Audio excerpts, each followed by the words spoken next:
Hey guys, welcome to another video with me, the Stonk Dad. It has been a hot minute since I've been on here, guys, so I'm super excited to bring this video to you. I've been pretty busy with my son, my new baby.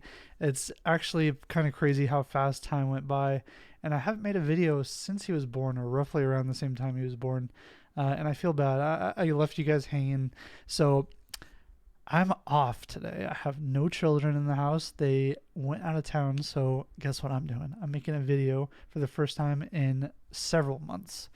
But yeah, there's been a lot going on in my family. A couple deaths in my family as well. A new baby. It's been kind of crazy, and with that new baby, I kind of had to take a break from YouTube, sadly. But hopefully I'm back. I'm going to make some new videos. It really helps to have you guys watching these videos and commenting on them, because then it keeps me motivated on making more videos. If you guys have questions about anything, please feel free to comment down below anything. But today I have an exciting video for you. So we're going to be talking about trading methodology. Methodology. Crazy word. But basically we're going to be talking about my trading strategy, or just a trading strategy in general, to hopefully give you guys an idea of where you guys can go if you guys already have a strategy that's working for you, or something that's not working for you. Hopefully this video will help you kind of put some gas in the tank, all right, and get rolling. That's why I'm here. I'll share to you guys what my trading strategy is, and my thought process getting into certain trades during the day. So again, hopefully this video helps you. Let's get into the video. All right, so I created just a short little document here for the trading methodology. I cannot say that word for some reason, but the trading strategy in parentheses I have here. We're going to break it down into 3 different things. I'm going to try to keep this video under 10 minutes, so I'm going to run through this really quick. I don't want to bore you guys from what I'm talking about. So number one and 2 kind of correlate together, but I'm going to share with you guys how I come up with my daily bias, as well as the indicators that I use in my trading strategy. And then number 3 is probably the most important thing of a trading strategy, and that's the risk management. So we're going to start with number 1 and number 2. They are pretty much they're correlated, so we're probably going to combine those as I talk to them. But what is your trading bias? So in every trading strategy, you're going to have to come up with a way to tell which way the market's going to be going.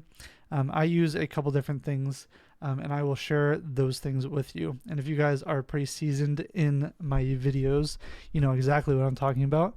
But for those of you who have not seen any of my videos, we will go through them, okay? So how I come up with my daily bias, or what is your bias, is something that I like to call a market net flow chart. So this chart, it tells you all of the smart money. Well, not just the smart money. It shows you all of the calls and puts of the entire market, what are being bought and what are being sold during a certain period of time. Okay, so that's how I come up with my daily bias. So if there's more people buying calls, that is extremely bullish. And if more people are buying puts, that is bearish in the market, and the market should be going down. So I pretty much just follow what smart money is doing and what the majority of people are doing during the day. And that's how I come up with my daily bias, okay? So on this chart specifically, this was from Friday, what day was that? Friday the 3rd? Yeah, Friday the 3rd of January. This is this chart here. You can see that calls were being bought right when the market opened. There's a green line here. Let me actually get rid of, I don't know if I can even get rid of this. Maybe I can, hold on. I probably can't. Anyways, I was just trying to get rid of this white line here. Oh, I can. Never mind. There you go. Okay, so right here you can see that right when the market opened, people started to buy calls, and it was hovering around 15 to 20 million, not even an hour after the market opened. And to me, that is my daily bias of the day. So if I see a bunch of calls being bought right when market opens, I'm going to be looking for long entries pretty much the entire day. And that, you guys know, you guys know me. That's exactly what I do here. So we have the green line going up, so my daily bias is bullish, okay? It's pretty self-explanatory for number 1. So the indicator and tools. So whether you guys use price action, candlestick patterns, chart patterns, any type of charting, ICT. There's plenty of strategies you guys know of out there, and if it works for you, great. I'm going to share what my trading strategy is, the trading indicators that I use. But as long as you have a strategy in place and you've back tested it in the past and it's working out pretty well for you, use those, okay? So the indicators and tools is number 2. So what I do here is going right along with what the bias is. Like I said, number 1 and 2 are pretty much correlated. So this is one indicator that I use, the market net flow. I would consider that an indicator. And then down here, I have the convergence bars, which indicates the price action strength relative to the flow data. So in this situation, if price is going up, let me turn on the price of SPY here. So in this case, if the green bars down here are green, that means that the market is trending up and price action is following what the leading indicator of flow is. So in this case, we have the green line going up. So if price is going up with the call data or the call premiums, then this bar down here will turn green. And then vice versa, if the red line is above the green line and it turns red, the price of SPY or the market is going down, leading with the put premiums. Okay, so this is another indicator here. I love using this. Right when these flip, I like to enter depending on what prices. I can share with you how I actually enter a trade as well if you're interested.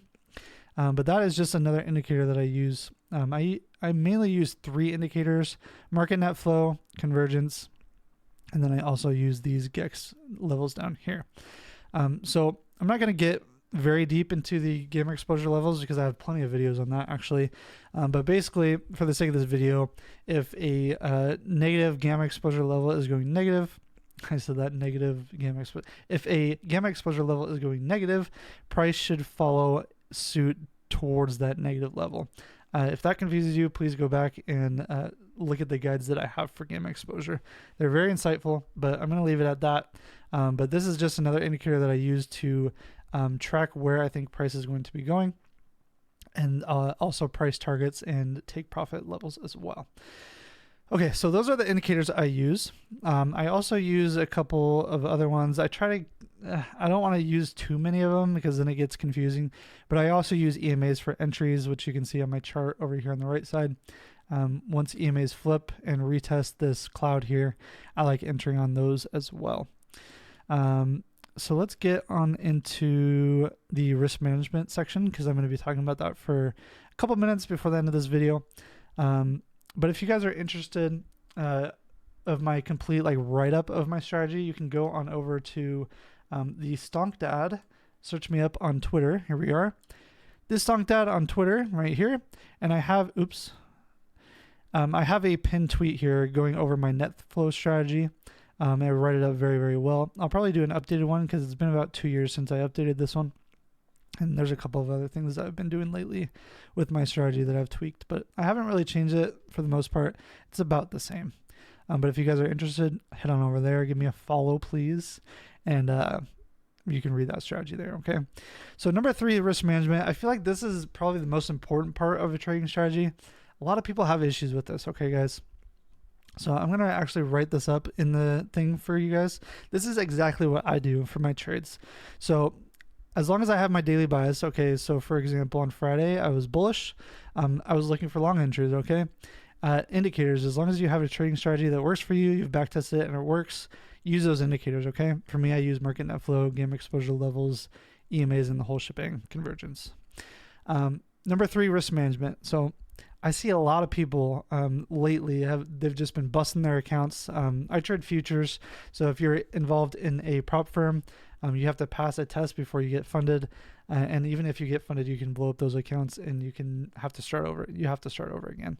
So I see a lot of that happening, and I think number 3 here is probably the most important. I say that so much, but I feel like a lot of people have issues with this part. Okay, so what I do specifically is I trade ES, which is the S&P 500. It correlates with SPY here. That's what I chart. So if I get into a trade and everything lines up perfectly, market net flow is bullish, convergence is looking pretty good, the bars down here, we get a nice entry off EMAs. My risk to reward ratio is usually 1-to-1 and then 1-to-2 after that. So what I do is I get into 2 ES contracts, ES minis. I set a TP around 4 to 5 points, and that is my risk reward. So my stop loss will be 4 to 5 points, depending on the trade, but it's usually around 4 to 5 points stop loss, 4 to 5 first TP. Okay. So once we hit that first TP, we're going to move our stop loss up to break even. So we're going to make 4 to 5 points on that ESCon, and then we're going to take our second TP and put it on the gamma exposure level that's pulling. And this is what I do. So if there's a negative gamma exposure level pulling, I'm going to be taking a trade based off of that, going, for example, if we're going up, say at 591 right here on the chart. So say I get in here. This is actually, I think I got into this trade surprisingly enough. So say I get a very nice entry. I get in about here at 589. I'm going to set a TP of 4 to 5 points, which is probably around this resistance level where we rejected a couple of times at 589.50 on SPY. And then my final TP will be at right around 590 or maybe even 591, depending on what's pulling. Okay. Does that make sense? That's usually what my TP is. I'm all out of that trade, and I'm done for the day. That's pretty much it. I lock myself out, because that's a very good trade for the most part. So if we get stopped out, we get in here at 589, we get stopped out right around here at like 588.50 or so. Oh well, that's just what happens. Revenge trading, I feel like, is probably the kryptonite of trading, especially prop firms. Okay, do not overtrade, because it's so easy. You can just hit the buy button, you can hit the sell button. Especially with like NQ, you can blow up those accounts really quick. So that's what I do. That's my risk management strategy. There's plenty of different ways you can do that. You can use levels, point, monetary value, to whatever you guys want, but you have to have something in place. Every single trade you get in, there has to be some form of plan going into a trade. You can't just get in and then hope for the best, right? You have to have a plan going into it. And I've been doing this for a very, very long time, and that's just what I do. So hopefully this helps you guys a little bit, especially that last part. Number 3 is very, very important, risk management. I did not want this video to be this long, so I'm going to cut it off here. And if you guys want a little bit more explaining of my trading strategy or anything like that, I can. But I wanted to keep this video a little bit short for you guys. But again, hopefully that helped. I'm glad to be back. I'll see you guys in the next one.